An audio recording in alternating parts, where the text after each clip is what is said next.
បញ្ជាឲ្យដាក់ពង្រាយកងទ័ពទៅកាន់ Portland និងអនុញ្ញាតឲ្យកម្លាំងពេញលេញប្រធានាធិបតី Donald Trump បានបញ្ជាឲ្យដាក់ពង្រាយទាហានអាមេរិកទៅកាន់ទីក្រុង Portland រដ្ឋ Oregon ដោយអនុញ្ញាតឲ្យប្រើប្រាស់កម្លាំងពេញលេញប្រសិនបើចាំបាច់ដើម្បីបង្ក្រាបការតវ៉ាដែលផ្ដោតលើមជ្ឈមណ្ឌលឃុំឃាំងជនអន្តោប្រវេសន៍លោក Trump បាននិយាយថាគាត់កំពុងដឹកនាំលេខាធិការនៃសង្គ្រាមលោក Pete Hegseth ឲ្យផ្ដល់កងទ័ពចាំបាច់ទាំងអស់ដើម្បីការពារ Portland ដែលបំផ្លាញសង្គ្រាមលោកបានអះអាងថាវិធានការនេះនឹងជួយការពារគ្រឿងបរិភេទណាមួយរបស់យើងក្រោមការឡោមព័ទ្ធពីការវាយប្រហារដោយ Antifa និងភេរវក្រុមក្នុងស្រុកផ្សេងទៀតដោយបន្ថែមលើ Truth Social ថាខ្ញុំក៏កំពុងផ្ដល់សិទ្ធិពេញលេញផងដែរប្រសិនបើចាំបាច់សេចក្តីប្រកាសនោះបានទាញការរុញច្រានពីសមាជិកសភាគណៈបកប្រជាធិបតេយ្យដែលបាននិយាយថាមិនចាំបាច់មានទាហានសហរដ្ឋឬដាក់ពង្រាយនៅក្នុងទីក្រុងនោះនៅក្នុងសន្និសីទសិក្សាព័ត៌មានមួយកាលពីថ្ងៃសៅរ៍ Kotick បាននិយាយថាការដាក់ពង្រាយណាមួយនឹងคล้ายជាការរំលោភបំពានអំណាចនិងថាមានកំពុងសម្របសម្រួលឲ្យអគ្គមេធាវីរបស់រដ្ឋ Oregon គឺលោក Dan Refill ដើម្បីមើលថាតើឆ្លើយតបណាមួយជាការចាំបាច់លោកក៏តិចបានបន្ថែមថាយើងនឹងត្រៀមដើម្បីឆ្លើយតបប្រសិនបើយើងត្រូវធ្វើត្រាំសន្យាថានឹងសងសឹកតើគាត់នឹងទៅដល់ឆ្ងាយណាសេចក្តីប្រកាសកាលពីថ្ងៃសៅរ៍នេះបង្ហាញអំពីការពង្រីកបន្ថែមនៃការដាក់ពង្រាយកងទ័ពនៅក្នុងទីក្រុងរបស់អាមេរិកចំពេលនឹងការបង្ក្រាបកាន់តែទូលំទូលាយដោយរដ្ឋាភិបាលត្រាំលើជនអន្តោប្រវេសន៍ខុសច្បាប់ការបង្ខំរបស់លោកត្រាំមិនបានបញ្ជាក់ថាតើគាត់មានបំណងធ្វើឲ្យឆ្ងាបជាតិនិងនាយកអាមេរិកធម្មតាឲ្យសកម្មទេការបង្ខំនោះក៏មិនបានបញ្ជាក់ផងដែរថាតើការប្រើកម្លាំងពេញលេញមានន័យថាយ៉ាងណា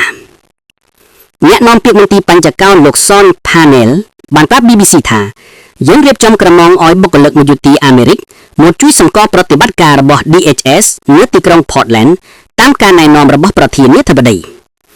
នយោបាយការនឹងផ្ដល់ព័ត៌មាននិងព័ត៌មានថ្មីនៅពេលណាដែលអាចប្រើប្រាស់បានការរីផុងកលែងអនុវត្តច្បាប់អន្តោប្រវេសន៍អង្គាបាលនៅទីក្រុង Portland ត្រូវបានក្រុមបាតកោគោលដៅតាំងពីដើមខែមិថុនាមកដែលជួនកាលនាំឲ្យមានការបន្ទោសដង្កេតឃាយ៉ាងហិង្សាគិតត្រឹមថ្ងៃទី8ខែកញ្ញាការិយាល័យមេធាវីអាមេរិកបានចោទប្រកាន់សហព័ន្ធលើមនុស្ស26នាក់ពីគ្រឿងឧបទ្រឹតរួមទាំងការដុតបំផ្លាញវាយដំមន្ត្រីប៉ូលីសនិងទប់ទល់នឹងការចាប់ខ្លួនកាលពីថ្ងៃសុក្រនយោបាយការសន្តិសុខមាតុភូមិ DHS បាននិយាយថាក្រុមបាតកោបានវាយប្រហារនិងឡោមព័ទ្ធមន្ទីរកែប្រែ ICE នៅទីក្រុង Portland នៅក្នុងការបង្ហោះលើប្រព័ន្ធសង្គម X នយោបាយការនោះបាននិយាយថាបុគ្គលចំនួន1ត្រូវបានចាប់ខ្លួននិងចោទប្រកាន់ពីគ្រឿងឧបទ្រឹតសហព័ន្ធ Rosity Antifa ជាក្រុមភេរវក្រុមក្នុងស្រុកដែលទើបតែកំណត់នៅបានប្រព្រឹត្តអំពើខុសច្បាប់លើមន្ត្រី ICE ពួកគេបានបំផុសផ្សាយអាសយដ្ឋានផ្ទះរបស់ពួកគេតាមអ៊ីនធឺណិតនិងលើសំណឹកលីងផ្លូវការ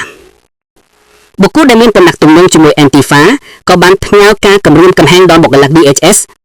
បានសរសេរនៅលើ X ដាច់ឡែកយើងគឺជាទ័ពនៅក្នុងសហគមន៍បំបែកបាក់ Chicago គណៈដែលត្រាំផ្ដាច់ថាសមាជិកសភាប្រជាធិបតេយ្យបានរិះគន់ទាំងវោហារសាររបស់ប្រធានាធិបតីនិងសកម្មភាពដែលបានរាយការណ៍របស់ភ្នាក់ងារ ICE នៅក្នុងរដ្ឋព្រឹទ្ធសមាជិក Ron Wyden នៃរដ្ឋ Oregon បាននិយាយកាលពីថ្ងៃសុក្រថាមានរបាយការណ៍គួរឲ្យទុកចិត្តដែលភ្នាក់ងារសហព័ន្ធអាចនឹងត្រូវចាក់ឡើងវិញនឹងសៀវភៅលេងឆ្នាំ2020ដែលយោងទៅលើកងកម្លាំងសហព័ន្ធដែលត្រូវបានដាក់ពង្រាយជាការឆ្លើយតបទៅនឹងការតវ៉ាប្រឆាំងនឹងការសម្លាប់លោក George Floyd ដែលជាបុរសស្បែកខ្មៅដែលបានស្លាប់នៅក្នុងការឃុំឃាំងរបស់ប៉ូលីសលោក Wyden បាននិយាយថាខ្ញុំជំរុញប្រជាជន Oregon មិនឲ្យធ្លាក់ចូលទៅក្នុងការប៉នភ្នងរបស់លោក Trump នៅក្នុងការញុះញង់ឲ្យមានអំពើហិង្សាសមាជិកសភាក្នុងតំបាំងក៏បានចោទប្រកាន់ ICE ពីបទដាតាមមនុស្សដែលមិនមែនជាគ្រោះថ្នាក់ពិតប្រាកដសម្រាប់សង្គមលោក Susan Bonamici តំណាងសភាមកពីគណៈបកប្រជាធិបតេយ្យបាននិយាយកាលពីថ្ងៃសុក្រថា ICE បាននិយាយថាពួកគេកំពុងកំណត់គោលដៅមនុស្សសម្រាប់ការចាប់ខ្លួននិងការឃុំឃាំងដែលបានប្រព្រឹត្តបទឧក្រិដ្ឋនោះគឺជាអ្វីដែលពួកគេបានប្រាប់យើងសមាជិកសភាបានលើកឡើងឧបតិហេតុថ្មីៗនេះរួមទាំងការឃុំខ្លួនឪពុកម្នាក់នៅខាងក្រៅសាលាមត្តេយ្យសខុមរបស់កូនគាត់និងអ្នកពន្លត់អគ្គិភ្លើងម្នាក់ដែលត្រូវបានចាប់ខ្លួនពេលកំពុងប្រយុទ្ធនឹងភ្លើងនៅក្នុងព្រឹត្តិការណ៍អូឡ িম্প ិកពួកគេក៏បានចង្អុលទៅស្ថិតិចេញពីវិទ្យាស្ថាន Cato ដែលជាអ្នកគិតរបស់សហរដ្ឋអាមេរិកដែលមានមូលដ្ឋាននៅទីក្រុង Washington DC ដែលបានរាយការណ៍ថា 65% នៃមនុស្សដែលត្រូវបានឃុំឃាំងដោយ ICE មិនមានការផ្ដន់ទាទោព្រហ្មចន្ទទេ ទោះបីជាមានការរិះគន់ពីគណៈបកប្រជាធិបតេយ្យក្តីទង្វើនេះបានទាក់ទាញការគាំទ្រពីមន្ត្រីសាធារណរដ្ឋមួយចំនួនលេខាធិការការងារសហរដ្ឋអាមេរិក Lori Chavez Derrimer បាននិយាយថាមានឃើញហើយថាយ៉ាងណាទេភាពមិនច្បាស់លាស់បានបំលែងទីក្រុង Portland ទៅជាតំបន់សង្គ្រាមអូក្រិត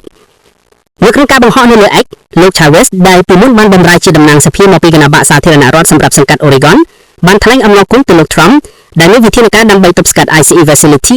និងធ្វើឲ្យអាមេរិកមហានប្រសើរឡើងវិញកាលពីដើមឆ្នាំនេះលោក Trump បានដាក់ពង្រាយឆ្ងាញ់ណតទៅទីក្រុង Los Angeles និង Washington DC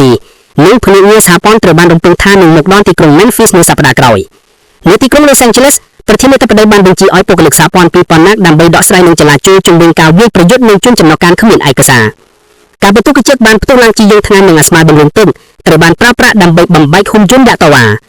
ចៅក្រមសហព័ន្ធក្នុងរដ្ឋ California បានសម្រេចការពីដើមខែនេះថា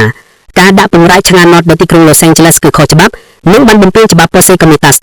ដែលកំណត់អំណាចរបស់រដ្ឋាភិបាលសហព័ន្ធនៅក្នុងការប្រើប្រាស់កម្លាំងយោធាសម្រាប់បញ្ហានៅក្នុងស្រុកវាមិនច្បាស់លាស់ថាប្រធានាធិបតី